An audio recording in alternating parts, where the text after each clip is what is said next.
Hello, my friends. This is life coach Mike Trugman, and welcome to an episode of Mike's Search for Meaning.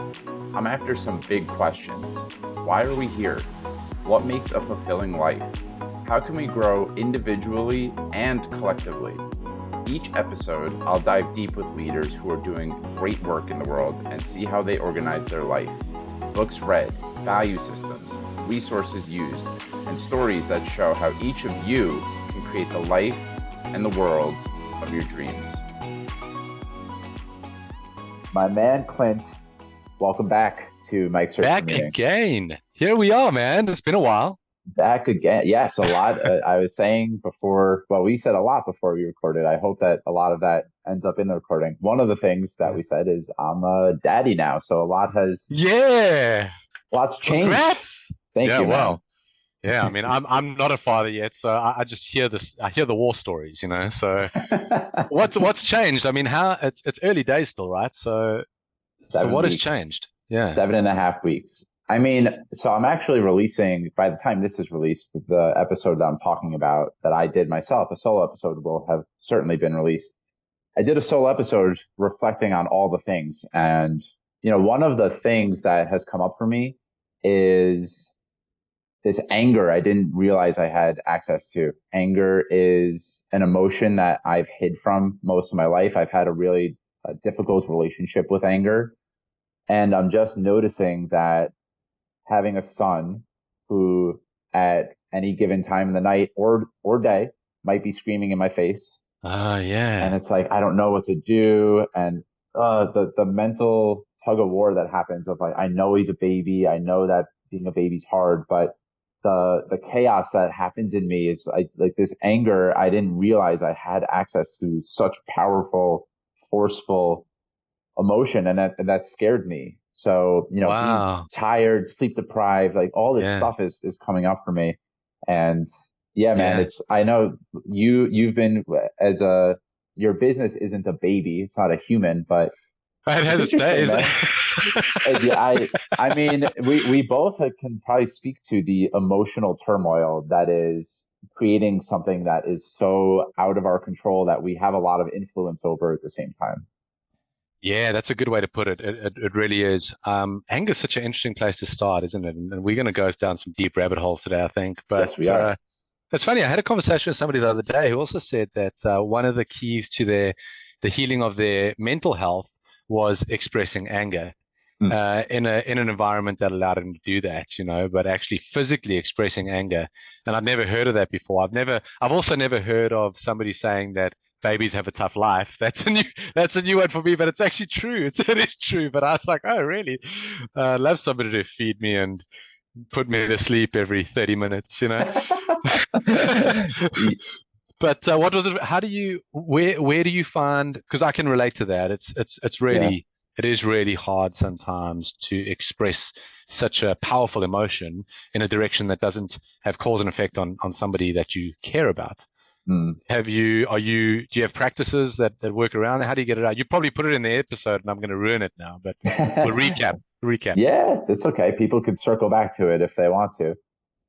Well, like you beautifully pointed to, anger and all emotions, I've recently too learned that they are very physical in nature. And so anger for me, it's like this rising energy in my chest and in my face, and I feel really overrun with it. So part of my expression of it is physical. It's been a while since I've gone outside to do it, but I participated in a retreat once that was basically a men's retreat, a men's inner work retreat. And we had this component of the weekend where we each got to hold, I think it's important to say, we established safety and we were in a really safe container. And, sure, you know, anger can be a really harmful emotion when not expressed safely. So given all of that was met, one way I expressed it was we just picked up a rock and we were in a safe container of men, and whatever was going on in my world, I had permission to slam the rock down and scream and have, you know, really guttural rage pour out of me. Wow. And in my home, that looks more like punching my bed, punching a pillow, screaming into a pillow. There was one time I just like, my shoulder actually hurts right now. It's vulnerable to say, but like the other Yeah. night, I just like I smacked the bed over and over and over again. This is Yeah. so hard. It's so hard. And, I make sure to discharge the anger, because I think if I keep it in me, then something dangerous could happen, right? It needs that Mm. energy needs to be moved through me. Mm. So, I mean, that's been one element of it. I work with a coach, and my coach pointed in a beautiful way towards sometimes anger is protecting a more vulnerable emotion. And for me, it's pain, Yeah. so there's pain of the loss of autonomy and agency in my life that my life isn't in nearly as much control as it was anymore. Sure. I have to take care of a little baby. And when I said being a baby's hard, it's Yeah. a baby can't get up and I'm hungry. Let me Yeah. go to the fridge and grab an apple or a drink. That all they could do is scream, and they need someone to go help. Yeah. Yeah. So I have a lot of And we empathy. scream and nobody comes to help. It's just like it's the counterpart. That's Yeah, amazing. man. So you need to get it out physically. I'm not necessarily like that, but I think um, I mean, I don't know. I can only speak about masculinity, but I think every man Mm. has that in him where you try to manage, try to manage, try to manage. It's not necessarily bottling it up. It's just a lot of stuff going on that Mm. there's two things, right? It'll take a lot of time to express that to somebody else. And my wife and I talk a lot. We talk about everything, and yet there's still this side where stuff's just moving. It's happening that, and if it all comes to a head in a way that is so frustrating and doesn't, I guess, in a way, honor sometimes the efforts that you put into this. And that could be anything from a project all the way back to your childhood and your life, all the suffering you've had, all the difficulties you've had. In us, we feel like they should amount to something good at some stage if we've gone through all of it. And we must still believe that it will. I also believe that the default for the human life is not necessarily comfort, but rather suffering, which is a more of a Eastern original mystical religious belief, which I think is probably true. It doesn't take a Yes. rocket science to look around and see that. But I think we do come to that point where I don't know if um, I don't know if our counterpart woman can understand the actual physical angst that works up in you and has to work out in some way Mm. if we don't manage it correctly. And that is, it could be physical, but shouting is also physical. It has it might even be worse. I mean, I grew up in that environment. That was my understanding of anger was completely unhealthy growing up as a kid. And I think I probably am more fearful of somebody being angry because of it. But it is that, right? I guess it happens to all of us. It bottles up where I think women generally break down in emotion and we generally explode, Yes.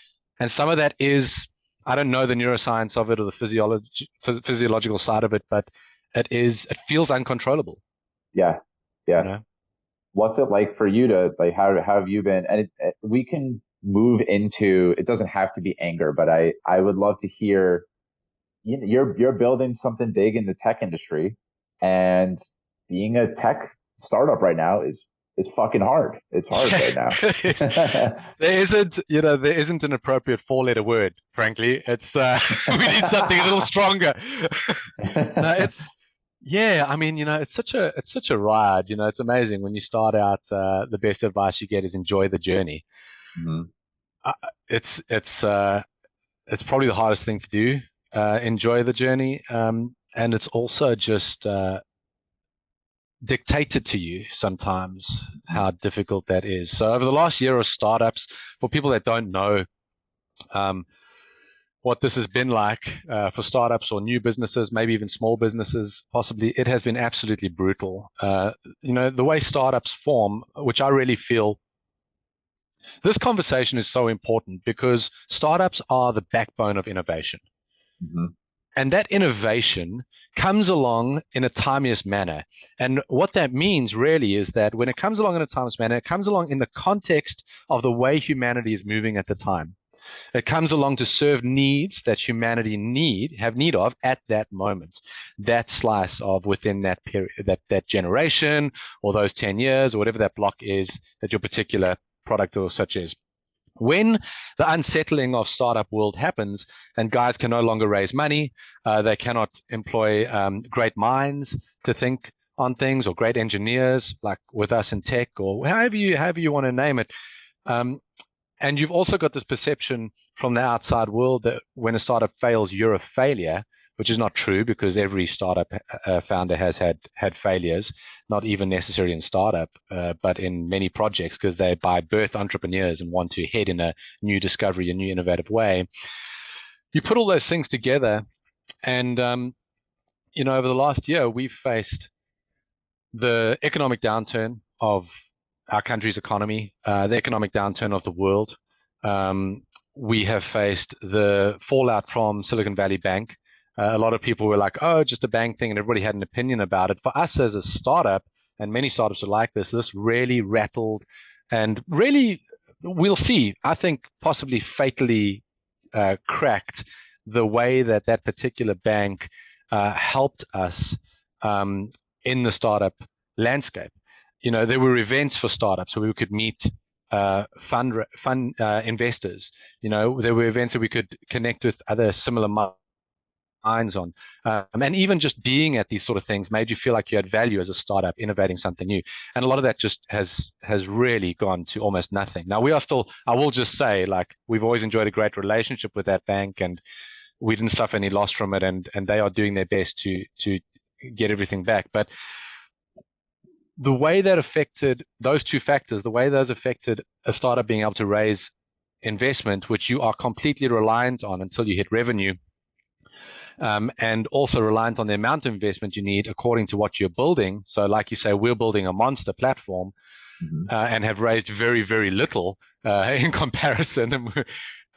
It's brutal. And it's not only brutal in the way that you have to manage those funds and your staff and your business, but the way you have to manage yourself mentally, emotionally, has been probably the hardest thing to do. And I think some of that is just trying to pursue, I mean, it's what your podcast's all about, right? Pursue your purpose, trying to have your life count for something, and execute on what you think the idea is that will get you to that fulfillment of purpose, and innovate something that can truly be a backbone of what humanity needs now, and moving into whatever near or distant future you may see in your vision, Mm-hmm.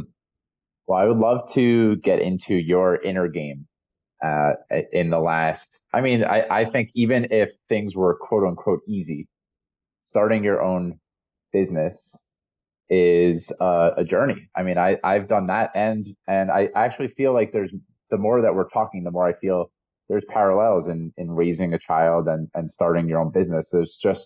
There's this idea and this thing that you're so proud of, and it's so exciting to create. And then there's the reality of it is those things, and there's so many things that we couldn't possibly plan for, and external forces that we are, in some ways at the effect of, right? I know that our inner world usually shifts our outer world in a lot of ways, but there are realities that are hard to face, and we're in that moment right now. So I would love to hear a little bit about your inner game. Like you said that your wife is a mindset coach, and man, I'm sure that's been really helpful to lean on. So what's it been like for you?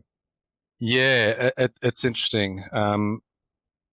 Yeah, thanks for that. And I mean, you know me from the last one. I'll say this because some people get quite shocked or surprised at this, but I'm a pretty open book. I think the necessity for authenticity in our time is an absolute priority, and that authenticity has to come from a place of having lived a journey, often a journey of struggle, and the willingness to see others succeed.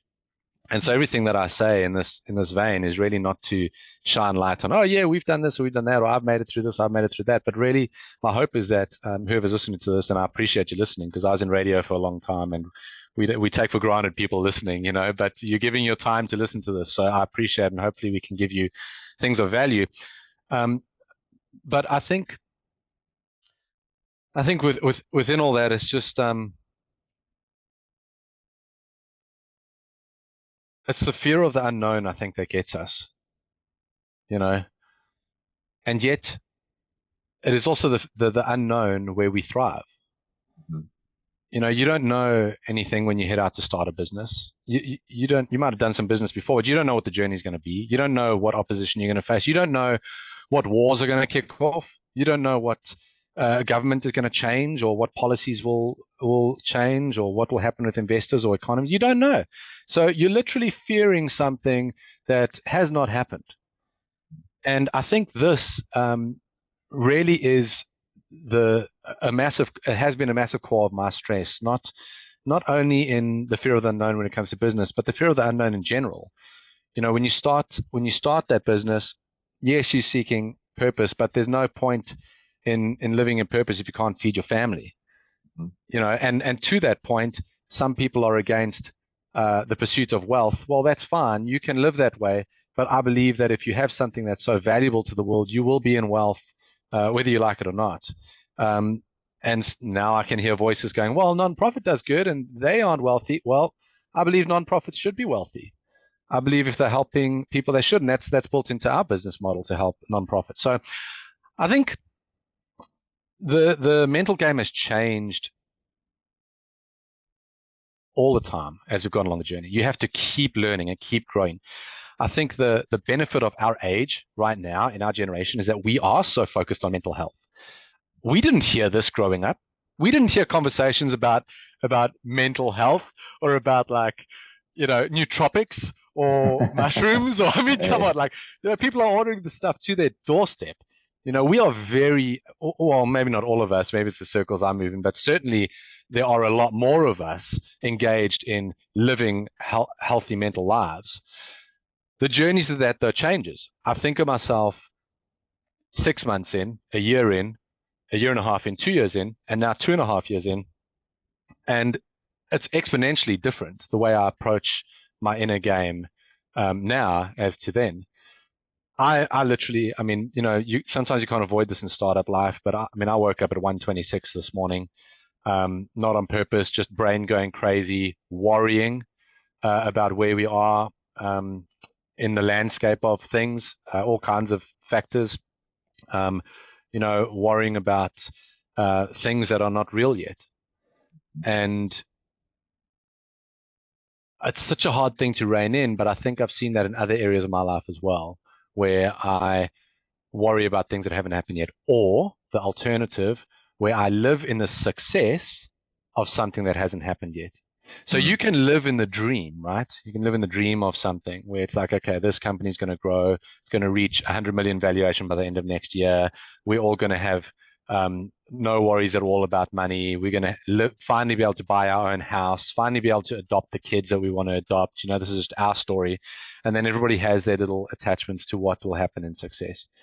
But we can live in that as well and become very disillusioned in our current lives and actually become very depressed and feel like failures in our current lives because we're living in a non-reality that we do not know yet if that's going to happen or not. So good or bad, if we're ever living in that non-reality, I think it can be good to be realistic, but I think it can really, if not managed correctly, get a hold of you in a very, very detrimental way real quick.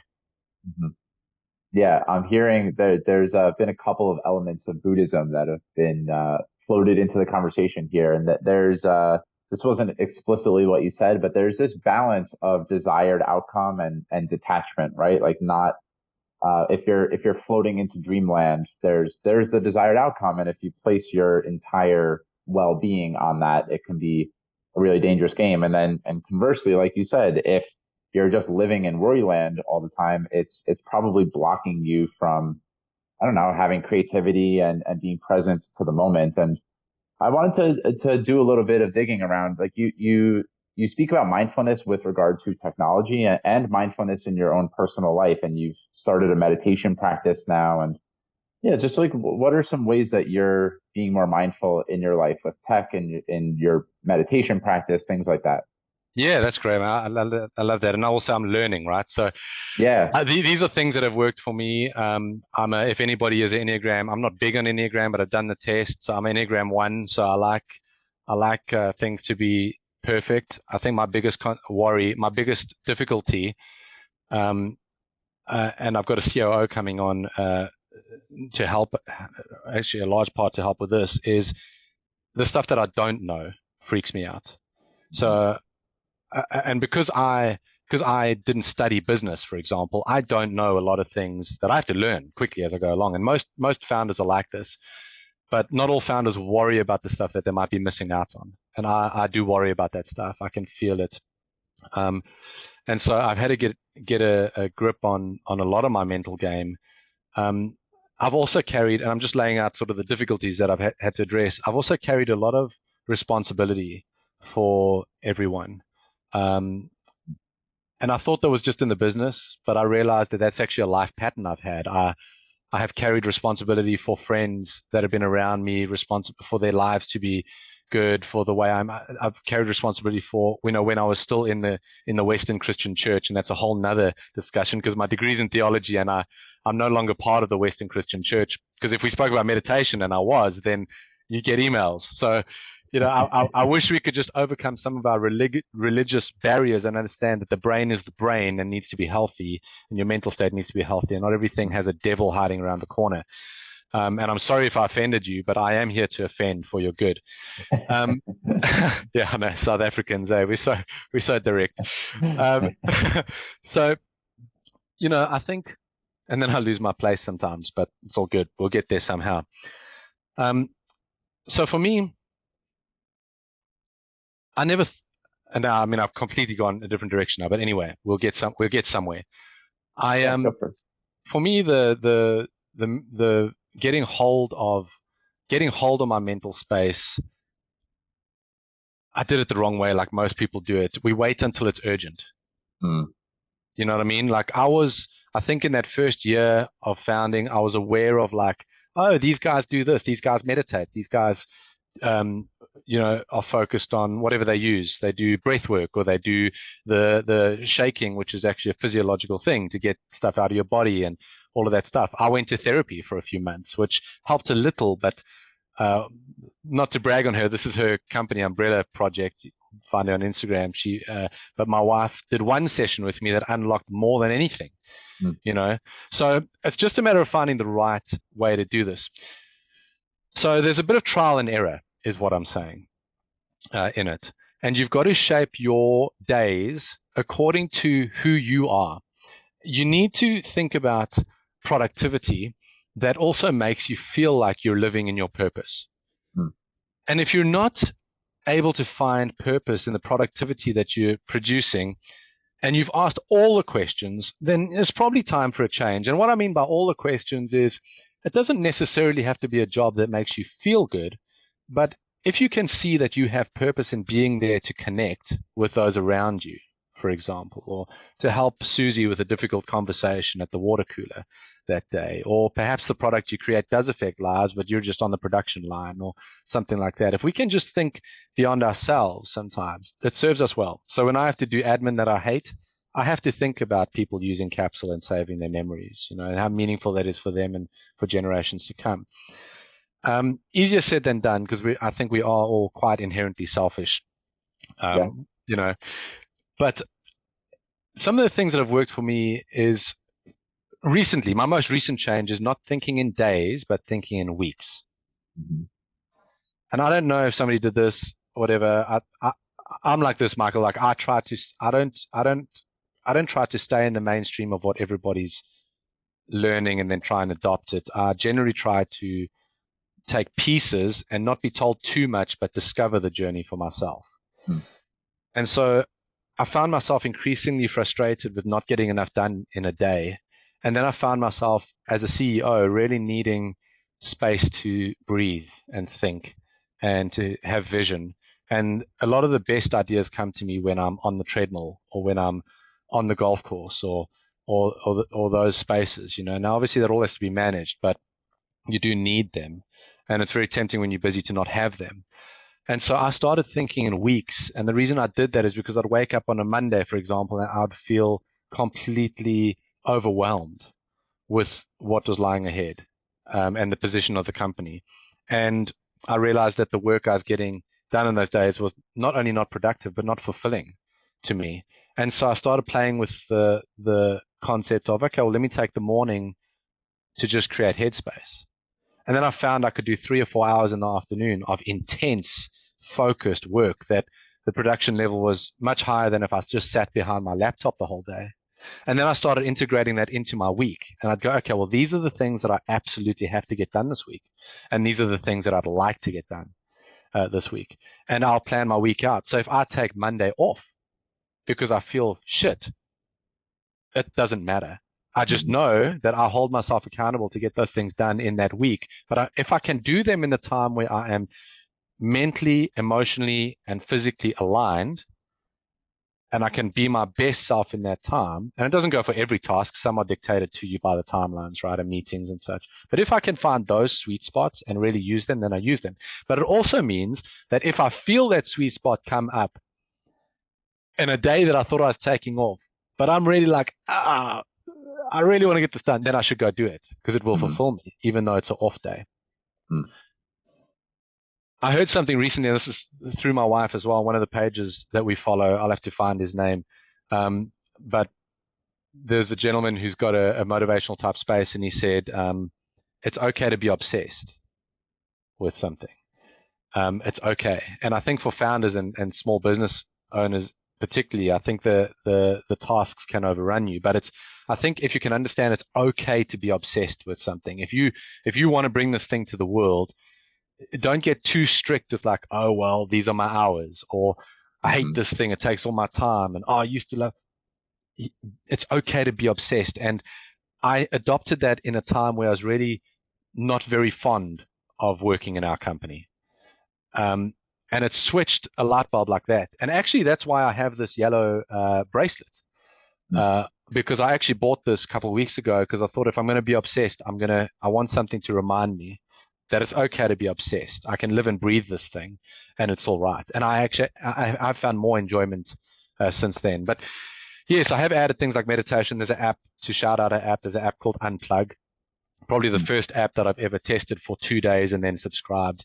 It's just absolutely phenomenal job that the guys have done there, and you can feel the difference in your day, and that's important.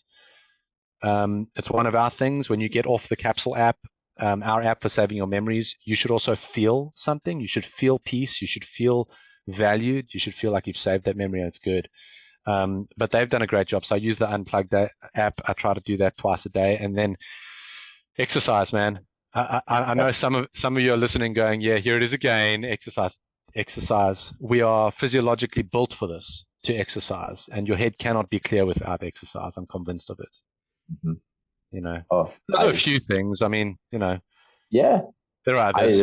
I plus one both of those. I think meditation and exercise are vitally important, and they're really basic human needs that sometimes we lose touch with given the demands economically and professionally in our lives. But there's a saying that's coming to mind for me. I don't know if you've heard this one before, but I think it's really common for founders and people who are really driven professionally that I don't have time to meditate. And I heard a saying, if you don't have 5 minutes to meditate, you probably need 5 hours to meditate. Which means to me, like if you don't think you have enough time in your day to take 5, you probably need to unplug even more than you ever possibly imagined. And I know that's been true for me too, is that when I feel like I'm on the hamster wheel and the next move, like I feel exhausted and I feel like the next move is to do 10 more things, I've learned that the real black belt move is to actually just take an hour away, do nothing for an hour. At least that's what works for me. Everyone's uniquely different. But interesting. Yeah. I think that, that's been true for me. I think it is cool. Yeah. No, I find that interesting. It is true. It is true. And it's very difficult to prescribe, right? Like that's what you're saying, because everybody is so different. But I do think that this is something vital for our time with people. There are a lot more people doing remote work. And I can stay in this house for a week and never leave it. Yeah. And then feel so disconnected from not only humanity, but from nature and from myself and such. And you definitely feel like a prisoner, and you're not going to feel a prisoner of your own home. You're going to feel a prisoner of the task you're working on. And then it's going to become sour. So another thing I've done is I make sure that I take the dogs for a walk in the park every morning. lucky them. I mean, our dogs are spoiled brats, but I stopped seeing it as a task for them, and I started seeing it as a joy for me when I can breathe fresh air because I'm healthy to do so, when I can walk because I can, you know. And it's honestly, again, man, it's like it's 10, 15 minutes, when you talk about meditating, it's such a stigmatized word to so many, but it's nothing more than rewiring your mind in a healthy way. Mhm. Now you think about all the ways that your mind is wired in an unhealthy way without your consent every single minute. Don't you think that you need a reboot from time to time? Like, you need to. So, if you feel a difference from something, then great. But what I love about meditating, and I should say, it's not spiritual meditation. It's mental meditation. Not that there's anything wrong with spiritual meditation. I think that's the way we're supposed to connect with the divine primarily anyway. Some call it prayer. But I think if you can see it as a task, like meditation is not like you turn it on and then you're good at it. You just lie there and it does it for you. It's magical. It's not. It's difficult to start. Yeah. Right? When we talk about 10 minutes, people are like, oh, what'll 10 minutes do? It's like, dude, the goal is not 10 minutes. The goal is not even an hour. The goal is to train yourself to engage in a space that's mentally healthy, that you won't want to leave that space. Mm-hmm. I can struggle for 8 minutes of a meditation, but those last 2 minutes, by the time the end comes, I'm like, please leave me alone. I want to sleep here, man. Come on. But you got to get up and go do your day. And then you feel motivated. You feel fresh to do it. So, I think seeing some of these things that we have notoriously been taught, frankly, we've been conditioned by the previous generation to see work as a very difficult and should be an arduous thing. And when we relate work to tasks that can help us, like it's work to meditate, it's work to take the dogs for a walk, I have to fit into my days. Don't you know I'm busy? I've got to get going on this. I need to get going on that. Or your brain is not even centered on what you need to do, never mind who you need to be, which is what people are actually going to value. But if you can see it as a joy, a pursuit, that I'm going to learn how to meditate and I'm going to see how far I can go with this thing. I'm going to see how deep I can get on this thing. I'm going to see how my brain's going to rewire. And what you're going to see is you treat yourself differently and you treat others differently. You treat the world differently. I mean, it's almost preaching a gospel now, but yeah, these are the realities of the construct of the human body that is so intricate and powerful. And if we can just learn to use it, all the ways that we weren't taught to use it, and we are discovering to use now, those are your superpowers. Yeah. Those are your superpowers. And so why wouldn't you want to build your superpowers? It makes sense to me. Preach it away, brother. I'm all about that. Yeah. Yeah. So this seems like a good segue into what you're doing at Capsule, right? Because I mean, one of the reasons that our brain is so distracted and we have these unwanted things flying in left and right. I've heard someone say our phones have basically they're like walking slot machines. I mean, we are constantly bombarded with different distractions. And tech startups are like you at Capsule, they're disruptors. Like, you want to change the way that we are doing the digital engagement game and content engagement game. And so I'm wondering if you could speak just a little bit to how we currently, as a society, even as global species, how we're engaging with content and how you see Capsule fitting at. I mean, I'm teeing up a big thing here and you can take and run with it. But I think this is where we want to spend the focal point of the conversation. Okay, cool. Yeah, cool. Yeah, I mean, it's a huge conversation. And there are many voices out there about it. And you should know that not I, but nobody is the expert on this. Mm-hmm. Nobody's the expert. If we could just be humble enough to understand that for the last 15 years, we have experimented with online digital content. We didn't have this in our world when we were kids. How ludicrous would it be to think that the first version of social media creation is the version that we should live with for the rest of our lives? Mm-hmm. It's insane. If you think about it that way, it's absolutely bizarre that we haven't had version 2 come out yet. Mm-hmm. The problem is, when we start, let me back up. When we started this company, we were really focused on legacy. we understood that there are fewer people posting stuff, but there are also fewer people saving photographs in shoeboxes or in photo albums to pass on and such. They're on our phone. We lose our phones. Stuff gets deleted. We lose stuff. But even the photographs in the shoebox of the photos could be lost in fires and such, and not passed on to you if you're not the favorite child, you know. So, which is quite a real, not that I'm not the favorite child, but our family has other things that I know I'm not getting those photo albums, you know, and it's very sad. You lose all those memories, you lose those insights, you lose that wisdom that needs to be passed on. I would love to hear my grandfather speak now. I think I said this last time we spoke, because he was an orphan that became a high-powered CEO in South Africa. And now being a CEO myself, I'd love to hear his insights, you know, but he passed many years ago. None of that's recorded. For the first time in history, we live in a time where we could record our insights and wisdom in a way that can actually be passed on indefinitely to multiple audiences. You know, that's powerful if you think about it. Now, just think about your value of self. There are 8 billion people on this planet. No two are alike. It's impossible. It's impossible that two people have the same physiological makeup, have responded to situations exactly the same, have had the same, whatever, you can go as deep as you want, same life experiences, same journey, same decisions, whatever. Impossible, which means that every single person is highly unique and highly valuable. And that if you think that you don't have a story to tell, let me tell you, you have value in your stories. The only thing is you haven't learned that you have value. You haven't learned that your content, because you're not an influencer, actually does still have value, you know? And the reason you haven't learned that is because we have been conditioned quite deliberately for the last 15 years to engage in our online content in a very specific way. And that specific way has been for a specific cause, and that is for that company to profit from you.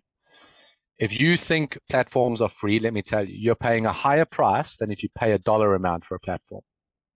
Because if you haven't seen, there's a documentary called The Great Hack. Fantastic and absolutely terrifying. If everybody's like, oh, they take my data, so what? If you watch that and you understand that if we look at the situation that happened in Myanmar with so many people getting slaughtered, that was deliberately positioned by a particular social media company's rhetoric in order for that to experiment at turning people against each other. That has been done in our political systems. It has been done in our religious systems. And we have been echo chambered individually and in small groups in order to be controlled around these systems. And given to that, and this is not conspiracy, this is factual. It's all been done. And if you think it's conspiracy, just wait another week and you'll see there's another conspiracy that's debunked, because all the things that we thought were conspiratorial are no longer really. So, you know, but at the end of the day, you have been conditioned to be controlled, but also to be sold. So your data is sold to the highest bidder. And those bidders are not only marketers and advertisers that are trying to show you the next best product to buy. And that's fine. Some of us like the idea of being tracked so that we can get presented with the best products that we like. And that's fine. But while you're getting presented with one particular product, there might be a startup or something else out there with a different product that doesn't have the money to buy your data and position that product to you. And that company might have a human focus, might have an ethic and a morale that you really want to support, but you'll never know about it. And that's only on the purchasing product side. The absolute problem with what has happened, it goes beyond the selling of our data, and it goes to the way that we have been conditioned to engage in our content. And the reason we have been conditioned to engage so superficially in our content is because when you're selling data, you need as much data as possible. And so a flick through things is important. A stop, a swipe back, a tap, a like. These things are important, but we need to get as many as we can. And so when you engage with your content superficially in that way and you're feeding that beast, what happens to you is you stop recognizing the value of the content that you are trying to save. And you put that content up under conditioning so that other people can like it, so that you can get value from other people's responses to that. When that doesn't happen, we know that we have found ourselves in places that are lonelier, more desperate, more depressed, less connected, more divisive. No, we don't have to prove this. Just walk outside. Just wait till the elections start kicking off again. There's more than enough evidence for you. So in that time of engaging in our content superficially. When we post a picture of our latest frothy coffee because we think our barista is so amazing at making palm trees, just understand that that has way less value than turning the phone around and going, I'm having coffee with Mike today, and we're talking about this. Mike, what was that thought that you said? Wow, that's incredible, man. So cool. Just remember that. And I put that in a capsule for you and I, or wherever you save your meaningful stuff, which I guarantee you probably don't right now, because this is quite new to all of us. But we would look back on that memory one day, and instead of flicking past a frothy coffee, we'd go, yeah, man, remember that coffee? Remember we spoke about this? And now look what's happened since then. Whoa, this is crazy, man. Now that in that moment gives our relationship dignity and value. But in recording even deeper stories, say you sit with your phone and you just record to yourself in first person some of the stories of your life, you are going to recognize your self-worth, your own value, right? And if you can recognize your own value, which you will do in recording your stories, because you'll realize the way you think, you'll realize other story memories that are related that you've long forgotten. You'll realize that we're not just living for this unrealistic future, right? We're living from a real past where we have overcome, where we have learned, where we have driven, where we have connected with people. When we see that, we understand our value, we will understand the value of those around us, and we'll connect in the physical world outside of the online platforms in a different way as well. But you have to first understand the contrast that you have been conditioned. We have all been conditioned to engage in this. And many people are going, I don't want to be on social media anymore and this and that. Yeah, you're right. You are right. But social media is not the problem. The problem is how we have engaged in content. And so you need a space to do that, to engage in a healthy way and recognize the value of your life, the value of your stories. And, you probably find yourself not posting so many of the superficial things. If you do, there's platforms for that. Go put that on Instagram or something. But if you have a meaningful memory, find a space like Capsule. There are others being developed as well, to save those memories, because we need to change inherently within us how we engage in our content so that it values us, it values those around us, and it values generations to come by passing on that wisdom and insight to them, which we are not doing at the moment. And if we don't, it will be dictated. This is a major human problem, Michael. This is we are leaving a gap in history, but when we speak about mental health and things, this is a fundamental reality that is destroying lives, separating families, destroying friendships. This can all be reversed. We can reverse all of this. We just need to help people see it and engage in a healthy way. This is why I did that solo episode on parenting, man, because it's a lot of what I see out there, and I'm guilty of this sometimes, but a lot of what you see out there is there's a newborn and you take really cute pictures of the newborn, you share pictures of the newborn, those get the most likes. It becomes this inevitability that if I post something raw, it's going to get less likes, less engagement on, let's say, Instagram or Facebook. And so we're then conditioned, like you said, to post more really cute pictures and the frothy coffee and all that stuff. It gets more engagement for whatever reason, the superficiality of it.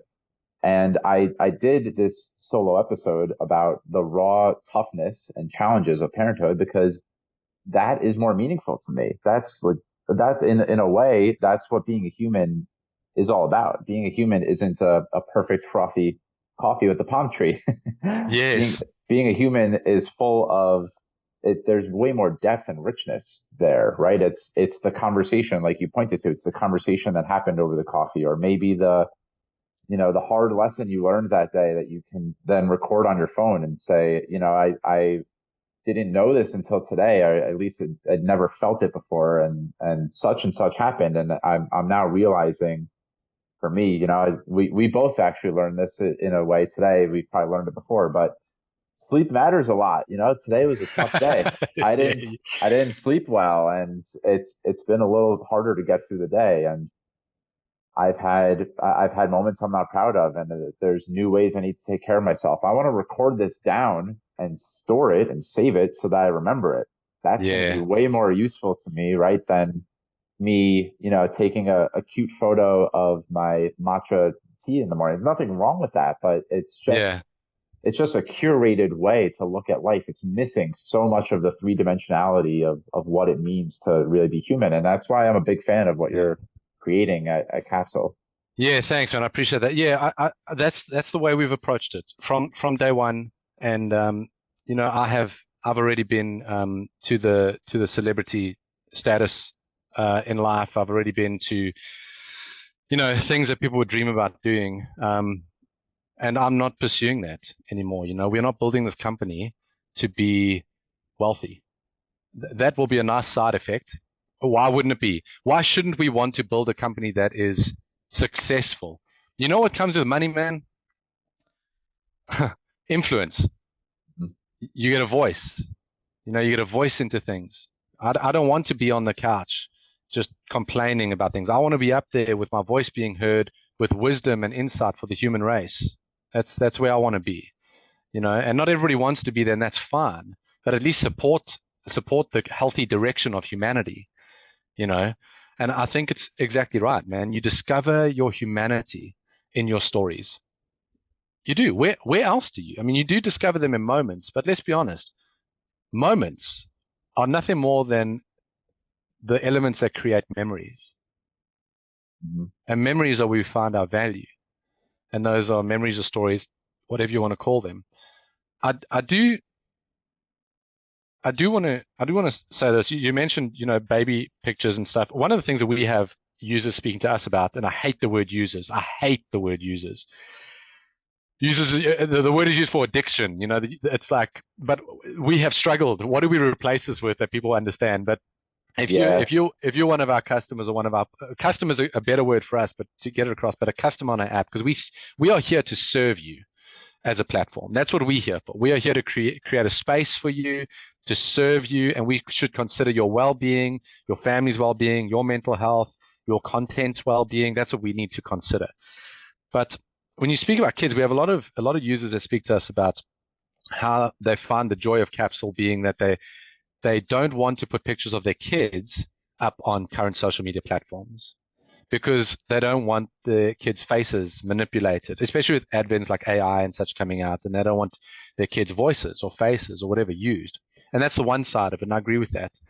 The other side of it is that we have parents that say they don't want to put their kids' faces up because they want their kid to have the opportunity to choose when their digital persona becomes public. And I think that is a really great thought, Mhm. really fantastic. I don't think it counts as much for babies. Maybe it does. Maybe I'm just ignorant on that. As for a certain age, but I do like that about what we've built, is that you can still save those meaningful memories privately. We don't even look at them, and you can put those in private capsules, and then you can give that to your kids one day, and they can decide when they want to put their face out there. Yeah. So I do think there's something to um, a world that became something where we all know everybody's business, regaining some privacy, because there is a lot of not only protection and power, but there is some pricelessness in our privacy. Yeah. There's also, I mean, something I'm in touch with as we're speaking here. I think that especially as you go up higher on Maslow's hierarchy of needs, we live in an abundant world where, there are some people who don't have the privilege of saying this, but most of us, that if you're listening, you're probably one of the privileged few. You have your basic needs met, you're fed, you're sheltered, etc. We all have a drive for real, sincere authenticity.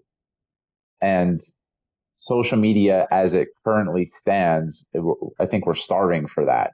That if we only share our curated highlight reel, that it gets a certain amount of likes, but it doesn't meet our drive to be fully seen.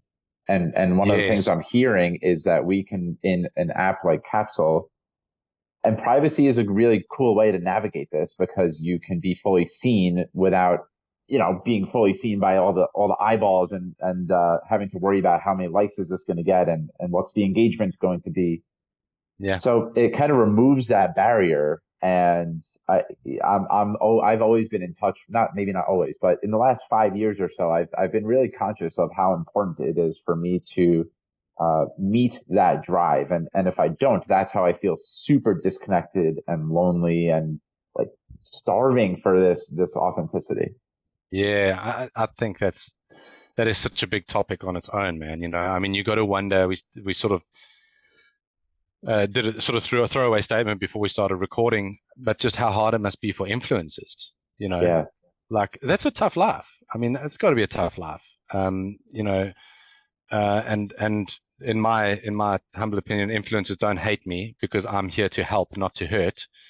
We are constantly thinking of new healthy spaces for you guys, but you know, it's a dying industry, especially with the advent of AI. It is a dying industry, unless we can make it authentic. Yes. Authenticity is what will save it. You speak about Maslow. I mean, it's so fascinating. Like, you know, the need to be known. Yeah. You know, and we throw that away because we don't really know what that means anymore. The need to be known. You know, it's concerning that we throw big items away like that when, you know, we look at civilizations that were so successful. The Greeks, the Romans. I mean, both empires fell as any empire can, and we'd be deluded to think that that ours couldn't. But you know, when you look at that, they would hover around these deep thoughts. They would have people supported financially to to work out these deep thoughts. Thinking was a role that was so intricate to human life, you know, that was highly valued. They were the greatest, they were the most renowned people, the thinkers, the philosophers, you know. And nowadays, it's unless it's tied to selling my product, you know, we shape the messaging differently. But the need to be known is important. And yes, you're right. We feel that privacy gives you that space for to be known. It's one of the reasons we don't have any public facing comments or public likes or anything like that because, well, public likes are the superficiality, and we know there's a physical um, debilitation from it. So it's actually a good word for it. So we don't have any of that. We have a public feed for the time being that'll probably disappear at some point into a featured feed or something like that. We can feature our nonprofits, feature our partners, things like that. But even on the public feed as it stands right now, there is no engagement from it. Really more for encouragement. Think of it like a magazine, really, right? So, but we can see people haven't figured out, and if you go on the app today, you'll see it's messy. People haven't really figured out what that space is. It was kind of an experiment for us, but to be known in a private capsule, we created private comments, and so when you upload a a meaningful memory to a capsule and you share that capsule with friends or family, they get notified that so and so wants to share a memory with you, but they can then comment on that memory. So what happens is you don't have the town square, and shout out to Elon and X, and that's great. Let's have a town square. I'm all for a town square. That's fine. But when it comes to your meaningful stuff, in the private space, if you're commenting with people who value you and value that memory as well, you are going to have deeper connection and deeper conversation about that. And you are going to be known and know those others on a much better level. And that's really a core thing that we trying to focus on. Because, you know, we do see social media has, for the most part, is consumer focused now. It may as well be a shopping page. I mean, I saw a video the other day of a girl. Actually, my wife had just said this to me, and then about 3 minutes later, I saw this video come through of a girl speaking about how she's noticed people just look at her stuff on social. They don't react anymore. They don't comment. They don't like. They just like, it's kind of like people are just spying on you, Mm-hmm. you know? So it's going to its next stage of unhealthy now. And that is also in the space that is proving it out as a consumer-based platform where you go to find things you like, find things you want to buy, such and such, you know. Yeah. It's also something that's coming to me right now is like the way that social media contributes to polarization with the ways that you might attention grab. And what I mean by that is on YouTube, I haven't looked at this in a while, but if you look at the words that get the most searches, it's the negative, strong language, like person gets pulverized or crushed, or it's words like that. And the more nuanced and deeper, thoughtful way of interacting, it's harder. We were just talking again. We're weaving in a lot of the stuff that we spoke about before recording, because I think that we already covered so much juicy stuff before jumping on. But Yeah. it's hard. I create long form content. That's my preference. I like going long, deep. I think that the rich exploration, what we're doing right now, is just it's way more appealing to me. Yeah. It helps me grow as a thinker and someone who's always learning, growing. And it's hard, 'cause on YouTube, that's not the way to get the most eyeballs. And so I constantly, as a content creator, I'm grappling with, do I reduce it down to 60-second sound bites because those get the most views? And Yeah. it's, the way that we engage currently, it confronts us with these challenges of how do I get seen by more eyeballs instead of how can I be seen as me?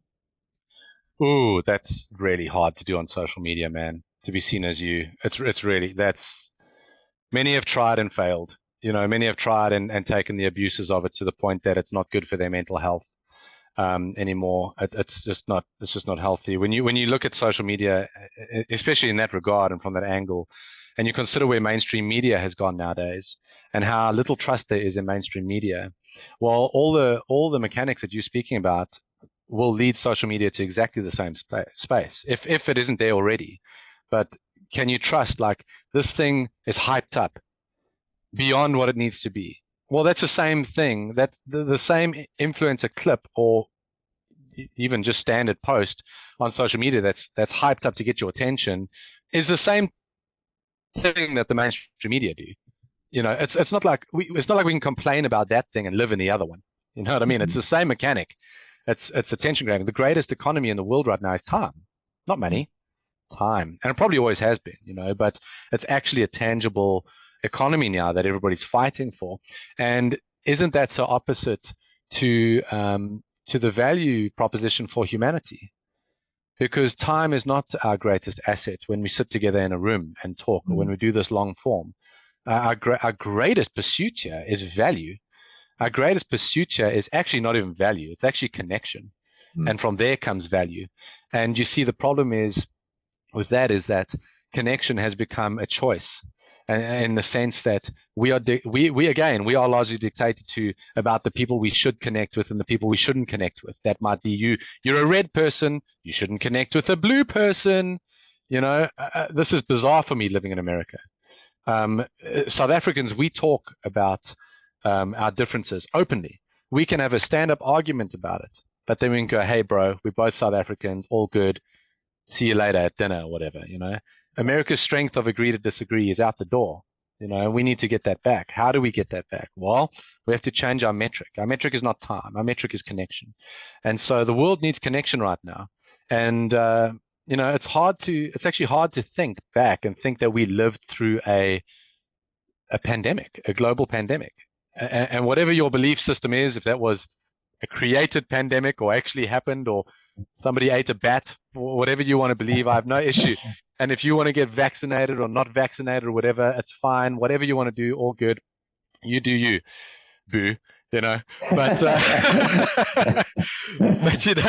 but the reality is that the manipulation, no matter the source, was that we are more divided than ever. And I don't believe that to be true. I think we're being told that a lot, but I think we are possibly lazier around that than ever. I think we have been manipulated into not connecting how we used to connect. I also think that we're going through a massive change of era. And when you go through a massive change of era, it's very difficult. You look at the Roman age changing era, look at the Greeks changing era.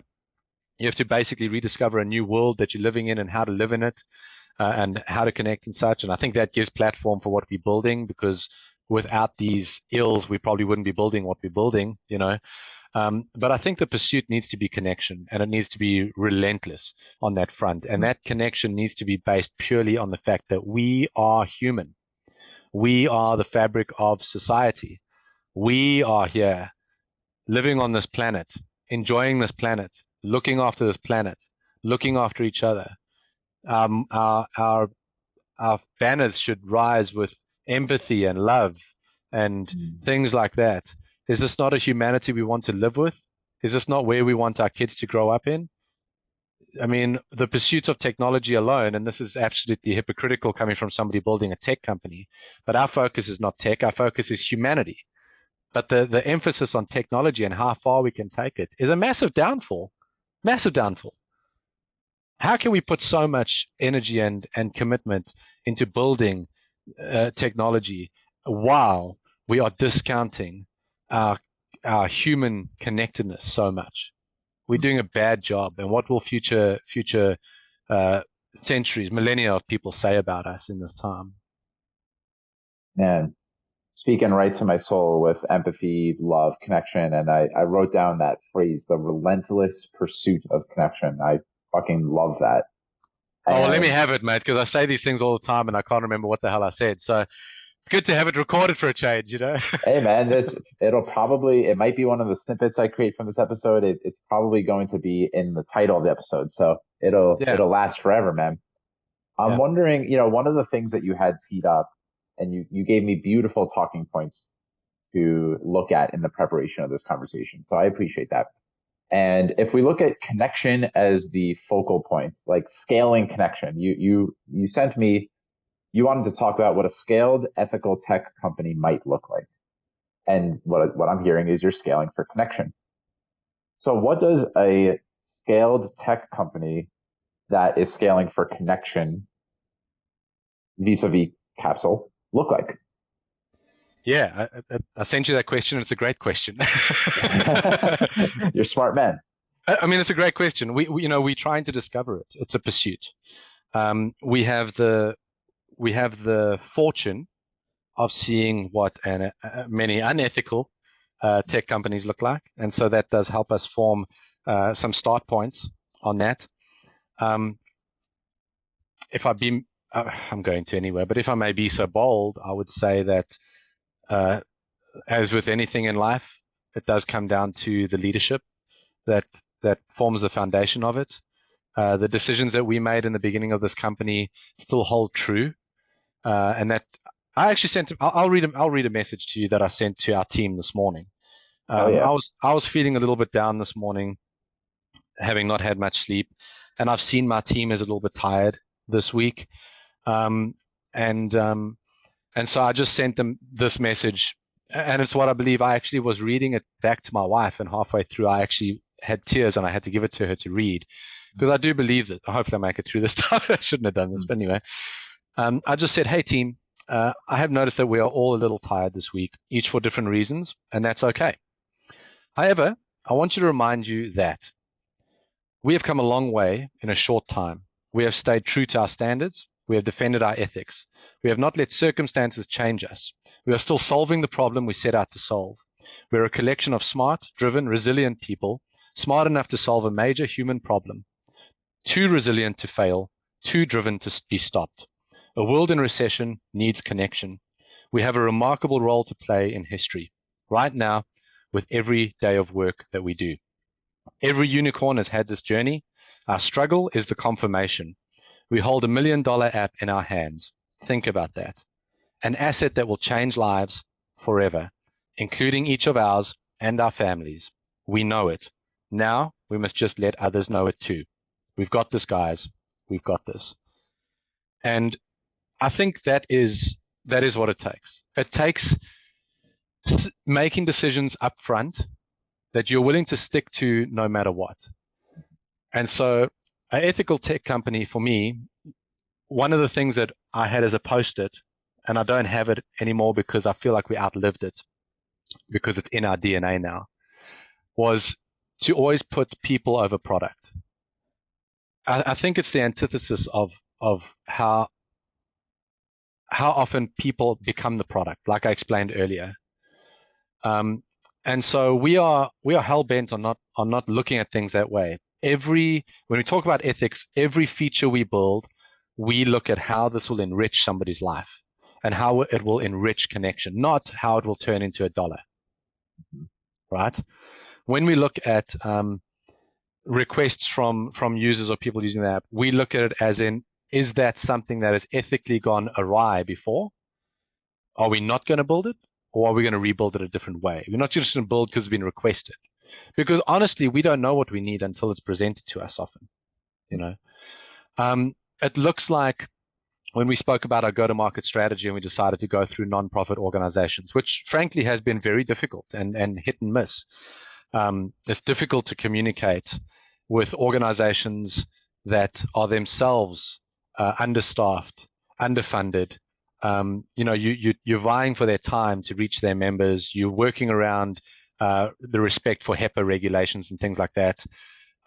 But it comes to where a company like us is willing to build that into the architectural documentation of the formation of the company so that it cannot be removed. So that 12.6% of our revenue goes to user-selected nonprofits. 12.6%. I mean, you show me a company that's got that built into their architecture. I'm not bragging on us. I'm saying more should do it. Like this is where you start thinking about humanity. You start thinking about connection. You start thinking about these things. You start thinking about, wow, could we be the company that is one of the largest nonprofit donors within the next 5 to 8 years, talking about billions of dollars going back to nonprofits, where they don't have to worry about finding more money or running the next scrape by event to serve the people in need, but they're looking for more people in need to serve because they have so much freaking money. Can we be part of that change?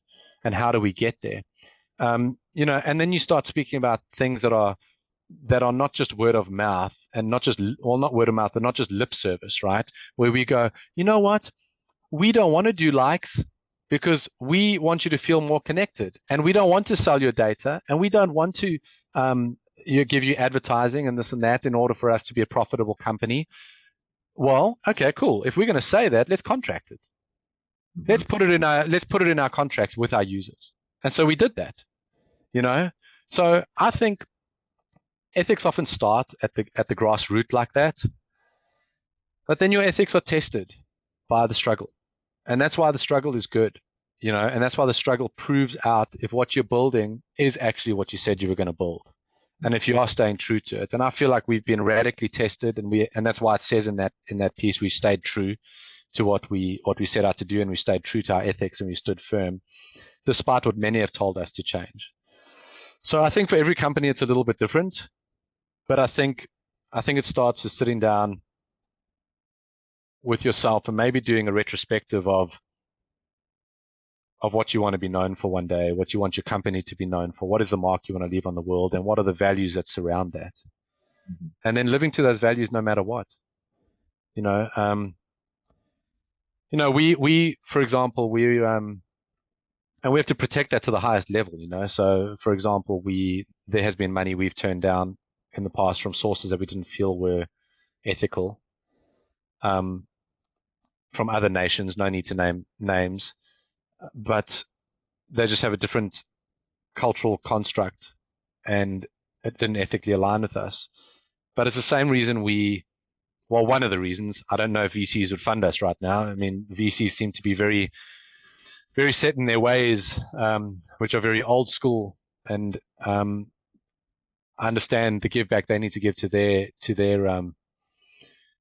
portfolio clients and such. But when you're talking about innovation, changing the world and stuff, it's really hard to see people to get people over the hurdle of return of investment, even if you can prove that.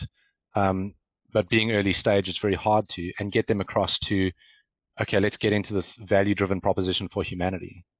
And I know it's difficult. It's even a hard thing for me to sell, because it sounds so ethereal and stuff. But damn, in a perfect world, it would be true, Like, I'd be able to pitch them on how we can change the planet and that invest.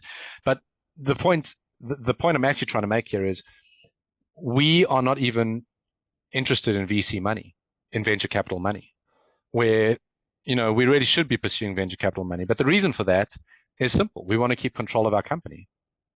We want to be able to make the ethical decisions that we believe are right. And we want to stay true to what we promised user number one when they came on the platform. Let's see if I can land the plane on all the reflections I have, because there's a few things coming up for me. So one, I just want to reflect back. It's really refreshing to hear in a world where a lot of times we are reduced to users and consumers that you are saying things like people over product, and you're talking about ethics, and that you're putting pen to paper and legalese around what you espouse. That's really refreshing to hear. So I wanted to say that. There's a book, I don't know if you've heard of the book called The Soul of Money, but No, there's write that one down.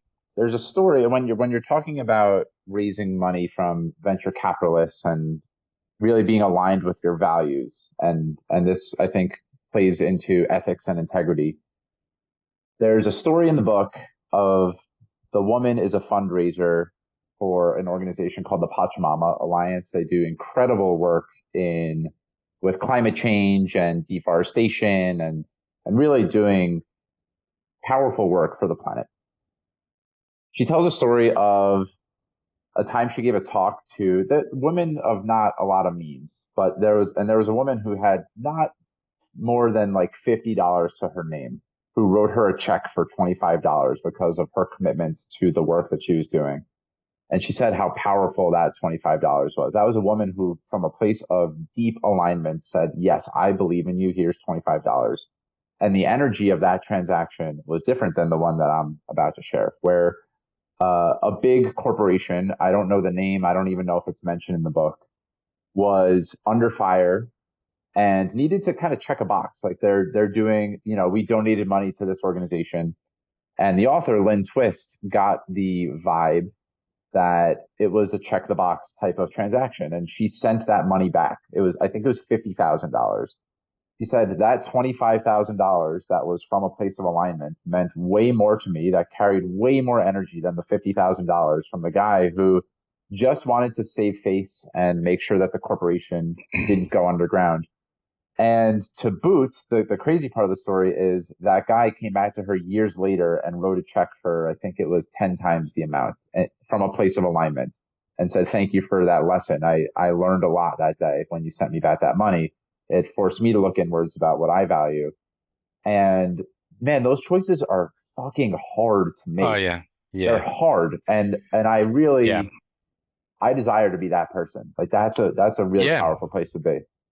But you see that she didn't make that decision in the moment, right? She made that decision within herself for many years ahead of that. And here's the thing, right? You decide what kind of person you want to be. Once you mature, not everybody does, to be honest, but if you mature, you'll find yourself on a road where you want to discover who you want to be. And you make those little decisions, and then the opportunity arises to live that out. And then you either live it out or you don't. And she lived that out, probably a decision she'd made a long time ago. Yeah. For me, we've got, and I bag on VCs all the time. I'm yet to meet a VC that will meet me in this conversation. It's amazing because startups have the amazing world-changing ideas, but everybody thinks it's about the money. It goes way beyond money, and it's very hard, like you said, to turn down money that you feel will advance the company. It's the devil on your shoulder, right? It's like, what do we do for the greater good? Mm-hmm. My difficulty is, I was a professional radio and TV host, and yet my hardest thing nowadays is trying to record videos for social media to promote what we're doing. I don't want to be on social media, but in some sense, rather the devil, you've got to evangelize there to get people across to something healthy, and it just keeps going like that. Like if you don't want to do email blasts as a company, if you don't want to buy email lists, all that stuff, yet we must understand that we live in a very narrow space of technological advancement when it comes to some things, So we think technology is like, so we live in this technological. No, we really don't. We really don't. When you start looking around, it's still very infant. And so some of these things, to right the wrongs from the past, you really struggle with how we're going to do that. And taking money is one of them, We have investors that are all fantastic. We try to bring them across the line on the mission. Obviously, we're very focused on the return, and even though we'll be a company that gives back so much, we'll be a highly, highly profitable force for the right reasons, though. But I mean, we have an investor that gave us money that I know was a tip. I know, I can feel it. They don't know. I don't think they know, but I know. Um, and it's funny how that's the one that sits in you and just sort of niggles a little bit, you know. Some people you bring along the journey at a later stage, though, and that's okay. So I've had to learn not to be so hard-lined about that sort of thing. Like you can be very strict about your own morals and ethics, and that can cause a detriment to the mass of people that you're trying to reach down the line. And sometimes that is your sacrifice. Not to do anything untoward or to go against the ethic that you have established, but certainly to not let your own personal preferences get in the way of what could be. And sometimes that's even just sitting with an investor who you don't click with personality wise. You don't have to. It might be working with someone like that, but you're on a common mission. It's very easy to let our own preferences, especially when we're under pressure or when we feel like we're not valued, things like that. So, yeah, I mean, it's not easy, man. It is not easy. The world is not easy at the moment. It's pretty tricky. But I do believe our best years are ahead. I think we've got a lot of people. There's a lot of companies that are starting. There are a lot of startups that are doing really great things. The sad thing is they're struggling to get funded. And a lot of them we will not see. And I think people need to understand this. We live at a pivotal time in history where we can actually change the world. It's been said many times that we can actually change it. We have in our grasp the dismantling of organizations and corporations that have held us to a certain blindfold to this point. But with the advent of how technology comes out, and even social media has played its role in this, and how connection has happened, and even over remote, people are having conversations because a lot of people speak more over Zoom and over FaceTime and stuff now. But for the first time in history, we can actually affect the things that we've desired, and we can lean towards a more connected humanity, a more caring humanity, a more empathetic humanity, and I believe in doing so, a more fruitful humanity, a more prosperous humanity. In mental health, in wealth, I believe, in the redistribution of wealth. I believe we can see all that in our lifetime. But it's not going to happen with us sitting on the couch complaining. We need to seek out companies that are doing good. We need to support founders who are living a mission and that innovation. And we need to make our voice known against movements and products that do not serve the ethic we are choosing to live by individually and collectively. Well, here, ma'am. I know that we're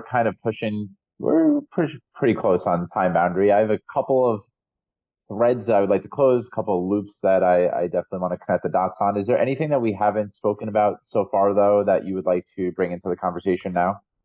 I mean, firstly, I'm good, man. We can go however long you want. And it's quite rare to get the long form, which is really nice. I respect you so much for doing the long form stuff because you get to these levels that you just can't get to in a short period, I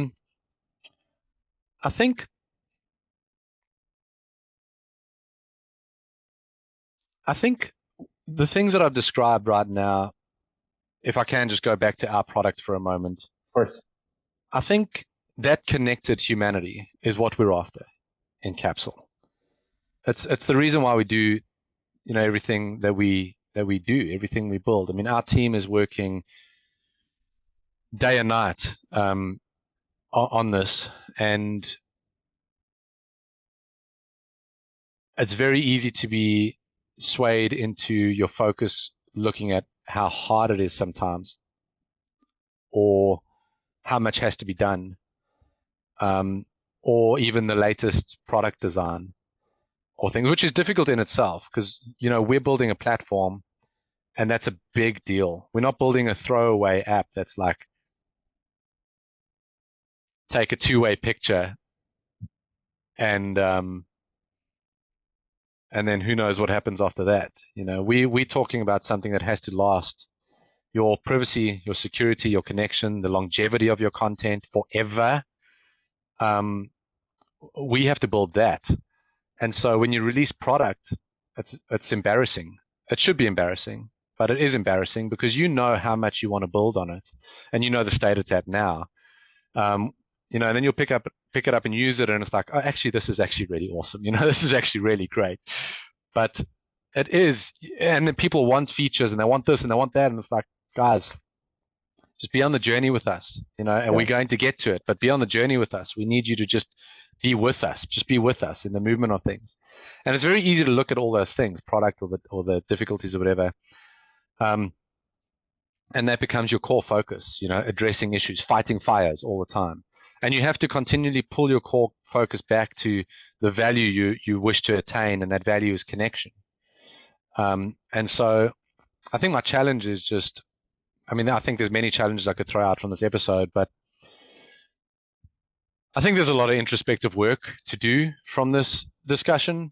And I think if you're listening, you would do well to not end this episode and just carry on with your day, but take 10, 15, 20 minutes, just grab a coffee and sit and think, even take a notepad and write down some of the things that have jumped out to you and try to form the value propositions that you want for your life. And I would say that you should put connection as one of those. I would also say you should use the Capsule app and buy our kids' book and such. But I think just that is the most human thing you can probably do today, is establish what you want to be outside of the noise. Yeah. Everything's trying to tell you to be something. You don't know what the world will be like in a few months' time. So how can you just carry on with business as usual? Why don't you rather discover who you can be, your potential, set some values, some ethics, some things around that, and live accordingly. Go for it. Amen. Beautiful. So here are the few things I wanted to get to. And one, you started to talk about it. I wanted to talk, well, there's three things that I'm looking at besides a handsome man. There's three things that the handsome man is surrounded by. So happy this is recorded. Well, your shirt, you pointed to your shirt before with the umbrella project. It says know your worth. And your hat, if I forget exactly. In the beginning, there were only 8 bits. That one is not as clear to me. And your book, the Secret Life of Oliver Time Flying High. Yeah. Would love to hear you speak about each of these things. They've been on my mind at various points in the conversation. Yeah. Yeah. Awesome. Yeah. Well, this is my wife's shirt. So my wife was a dancer choreographer for the longest time, still choreographs dance, but she transitioned over to working mindset with dancers, and now it's branched out into that. And I'm her first executive that she works with. I'm like, this is wasted on kids, man. Give it to us. It's so good. She's incredibly good at it. And so this is her umbrella project. You can follow her on Instagram, and just really good stuff, encouraging stuff, positive stuff for your mind. And Know Your Worth is one of her shirts, and it just aligns. And we couldn't do any of this without her. I wouldn't be here without her. She's everything. We always joke about the We Crashed WeWork show on Apple, which is phenomenal. But where he says to her, "I am nothing without you." We always joke about that. I'm like, yeah, I am nothing without you. This is so true. So that's that. This hat, I have a few different patches that go on this hat, and you'll have to watch our social media at capsule.app to see those, just things that I like. But the 8 bits, when we think about technology, and computers, this all started with 8 bits of data, everything. And I think for me, it's a very philosophical statement, actually. It's fun, but it's nostalgic for those of us that lived through the modem days and stuff like that, Compaq and that whole deal. But I think if we could just recognize that this journey of technology has actually been a very short one, and we have let it encapsulate our lives to a very, very large degree. Particularly here in America, we should understand that there are nations that live off the land. There are nations that still have to walk miles to get water. There are nations that have to grow their own food. There are nations that do not have food. and they are connected to this planet. And there's great value and great wealth in that. And we would do well to balance our technology with understanding that we are human on a physical place that we can enjoy, you know. And so when we remember it all started with 8 bits, that is not only a very short time ago, but it is just that, 8 bits. Now you consider what you're made up of. You started with more than 8 bits, I'll tell you that. So, your value should be higher than the value you place on any particular platform or any particular man-made thing. Mm-hmm. I could go on that for ages, and those are the kind of resilience, and those are the kind of things I love to do speaking engagements and such about, because it's just like, if you can just know your value, if you could just know your value, it would change you forever. It would change the way you do things forever. It would change those around you forever. Every decision would be different, or maybe not different, but healthy, settled, certain. So that's that. Capsule Llama is our little yellow llama that bounces around on the app from time to time. She's our mascot because we realize that when you are dealing with legacy and such, it can feel a little bit like one day death will happen, one thing, which is true. I hate to break it to you, but it will come to us all. We just needed a bit of light on that. And then this, have you ever heard the Airbnb story? I don't think I have. Yeah. So I might get it wrong, but it's something along these lines. Airbnb needed to fill a round of funding in their early days, and it was the time of the Obama McCain campaigns for presidency, and so they created a cereal called Obama-O's.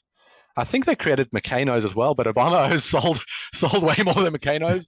I wasn't living in this country yet, so I don't know enough about it, and I'm going to take the fifth. But but they created a cereal, which is kind of an on-brand thing to do for Airbnb, because cereal, morning stay over, all that. And they sold so much of it, it actually helped them fund their company. Wow. And when we were a couple of months into this downturn, I decided that we needed something that could bring the team around it. And one of our other co-founders suggested a kid's book. And so we decided to go for it. I had a friend out of LA named Corey Eade. This is his first book, and he draws. We speak about authenticity a lot. A lot of people are making books that are driven by AI, and that's fine. You go do that. We know you just want to sell them. No worries. But this is actually all hand-drawn pencil work. And so this gentleman, Corey Eade, could not draw 2 years ago. Wow. And that is how he draws now. Yeah. And he takes commissioned work and everything. I'll send you his IG as well, or I'll look it up now and give it to you. But this book is all about Oliver Time. Oliver Time is a boy who finds a time capsule in his yard.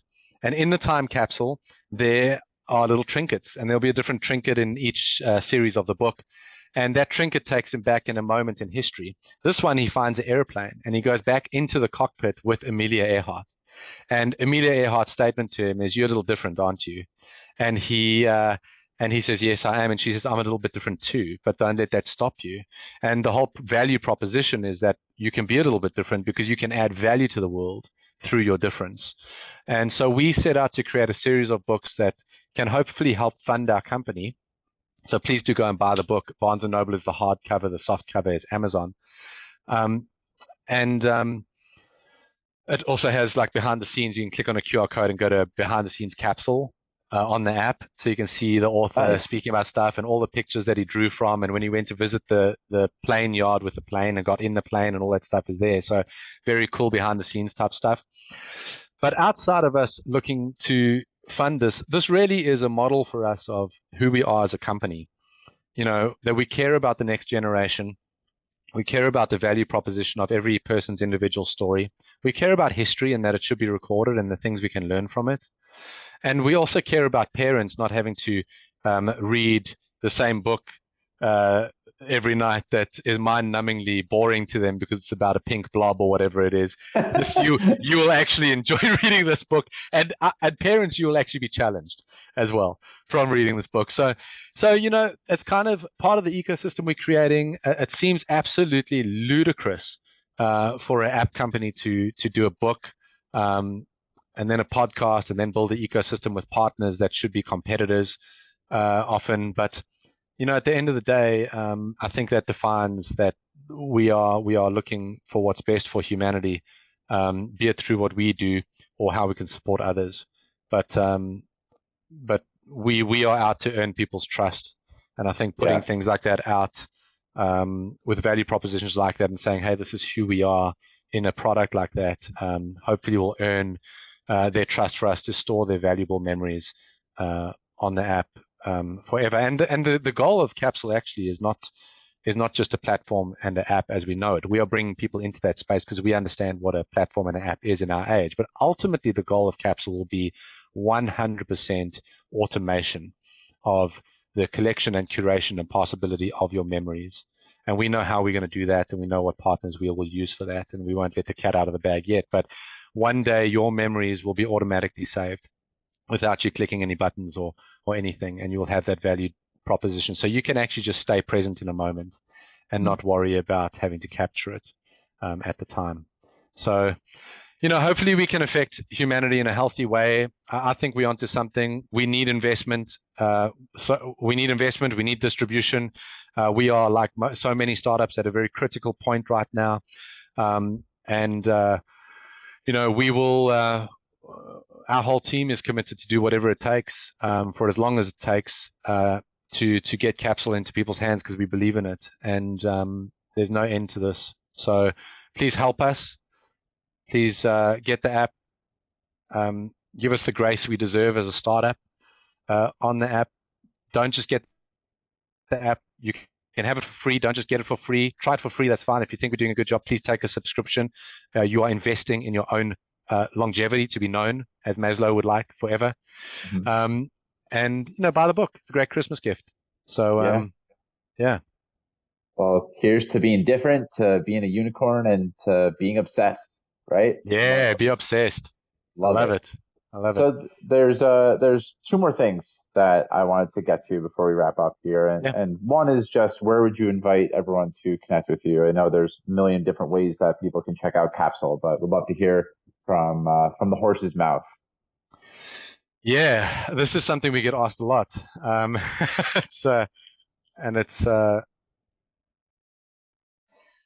It's tricky because we don't want to be on. So I'm no longer on Facebook. It took me a long time to leave it, but I did eventually download all my stuff, which is not easy in a way. You can connect it to a Google Drive, which is the option it gives you, and it'll give you all your pictures and stuff. Sadly, you lose all your comments, you lose all your conversations, you lose all that stuff. Unfortunately, the ills that they have wrought on us up to this point is not something that we as a company can fix just yet. Hopefully one day we will be able to. But we are still on Instagram, and we're about to launch out some campaigns on other platforms as well. There will be some Facebook platforms, but as far as connection goes, capsule.app on IG at the moment. We're looking at how we can connect closer with our customers on the app. So we'll be looking to do that. Otherwise, you can just reach out to let's use hello@capsule.life. Hello@capsule.life is the one. And then we'll launch our podcast soon. We're going to be doing a podcast because we have nonprofits in our fold. We are going to be interviewing real families who have faced real difficulties. For example, the one podcast, I'll give them a shout out quickly, is Hope Kids. They have 7 chapters around the country. They all serve families who, I think it's 70% have kids who are sadly facing terminal illnesses, and the other percentage are facing pretty drastic illnesses. I don't like terminal. Terminal's not a good word. Life-threatening illnesses. I'm still learning my way around some language. Yeah. And what they do is they create events for these families so that these families can enjoy spaces outside of hospital rooms. And how incredible is that? So these families save their stories on Capsule to pass on for obvious reasons. We want to start the podcast. We are going to be doing a public-facing podcast, but we want to start it with these families and get their real stories their real struggles, and then we'll bring neuroscientists in, we'll bring different mental health people in, we'll bring different even medical people in to speak on more educated levels than we can about some of these topics. So, you can connect with us there. And what we're going to do as well is and you should maybe do this, man. We're going to have people recommend other people who have great stories to be on the podcast. And we're going to call them up out of the blue and bring them on and give them a prize and stuff, but hear their story. And so it should be a lot of fun to do, but you'll be able to connect with us there as well. I don't know. LinkedIn is one as well. I'm one of these, I don't know. I'm actually quite private, for somebody who was in the public eye all that time, I'm actually quite private. And so don't be offended if I don't respond to you directly, but I would love to hear from you for sure.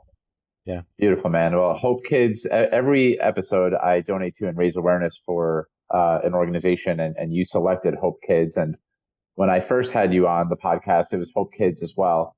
And that's you donate 12.6% of your profits to, or maybe is it proceeds to revenue? Yeah. Not so how it works is we donate $1. So our subscriptions are $7.99 a month. By the way, maybe by the time this episode goes live, this will be live, but apparently in Europe, Facebook is about to launch their subscription model because they'll have no ads. Like we have no ads. Their subscription model is going to be $14.99. Without any give back, without any of the propositions we're offering you, for legacy and all that. We're $7.99, we're $79.99 annually, or $79 annually. But of that, we give $1 of your subscription, of your monthly subscription. So it's $79 when we break it up. But $1 of your $7.99 goes back to a nonprofit of your choice, selected in app. We are currently looking to bring more nonprofits on. Hope Kids is the one that they have been so gracious and so wonderful to allow us to trial this with them. And so that's why they are on there, but you can go and select them. And if you don't know, if you have a nonprofit that isn't on the app, then just let us know, and we will reach out to them and hopefully get them on. You can support that nonprofit. But if you think about it, there's a 1 to 3 metric that I use, and I should have done this earlier when we spoke about productivity. There's a full loop around. You spoke about circles. So one of the things that I've learned to do is that every single thing that we do in the company needs to affect on 3 applications. So if we do, like now, right? So we're doing this podcast, and I asked your permission to use some of these clips for our social. And some of these clips, like the Hope Kids clip, will go to Hope Kids. And so we have a 3-way application on a one-way output. And so we look at that on everything, and we try to get that 1 to 3 ratio. Well, it happens to be the same ratio that we have on capsules being shared at the moment. When somebody creates one capsule, they inevitably share it with 3 other people, say mom, dad, spouse. And those guys need a free account to view that content, and that's fine. We hope they get a paid account because they trust us and like what we're doing.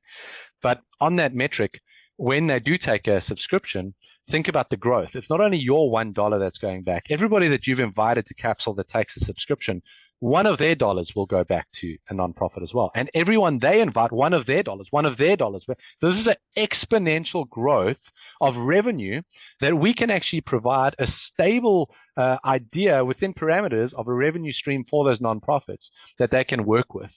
And so, it's, yes, we're doing the donations back because it has to be that way around legally. But it's actually you giving to those nonprofits of your choice. And so that's how the give back works. And yeah, hopefully you'll feel the value in that.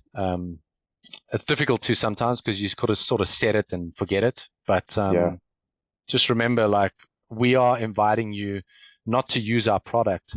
We are inviting you to join us on a journey towards a more connected humanity. And part of that is encompassed in this give back scenario and all of the things that we've spoken about. Well, Clint, it was an absolute pleasure jamming with you again for you too, man. Round 2 here. And yes, I love that we went long form. We covered a whole lot of ground. Yeah. I appreciated your invitation at one point in the conversation to pause and take 10, 15 minutes and maybe write something. What do you value and what did you learn from this conversation? And taking those pauses and reflecting and dropping out of the superficiality and going just a little bit deeper, whatever that next step is for you. That's my invitation to whoever is listening. If you are listening with us, thank you so much for being here. I know that your attention and time is really valuable, and I hope that you got a lot out of it. I always get a lot out of these conversations. I appreciate all the different lenses that you have on the worlds, that you seem aware of so many different things, and also really conscious about the choices that you're making individually. You're open, you're honest. You might be private as a person, but you're candid, you're vulnerable. And your company also seems to be, you pointed to this, your company is an extension of you, right? It's in integrity. I see you as a man who's in integrity.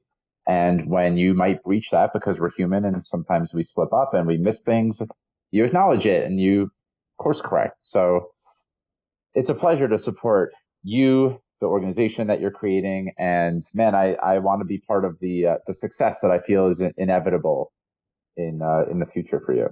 Yeah, thank you, man. I appreciate those words very much. Those things always fuel us. And it is like going back. I appreciate that very much. It's, when people send us messages and our team messages and stuff, we wish we had more of them. Those encouragements are the real fuel. But yeah, and ditto, man. Like I said, congrats on the long form. Congrats on the baby. Yeah, thanks, man. Yeah, and I appreciate these comments. I learn just as much in these as well. None of this is scripted. None of this is. It always comes out differently, and it's always a test of if you're really living it, if it can come out in a healthy way. So I appreciate the test today. Yeah, man. Well, here's to both really living it. And to everyone who tuned in, thank you so much for listening. Hope you have a good rest of your day or evening. Take good care and lots of love. Thank you so much for taking time out of your day to listen to Mike's Search for Meaning. If you enjoyed it, please subscribe, share this episode with your friends, and leave a review. I look forward to seeing you next time, my friends. And until then, stay safe, stay well, and keep living with purpose. Peace.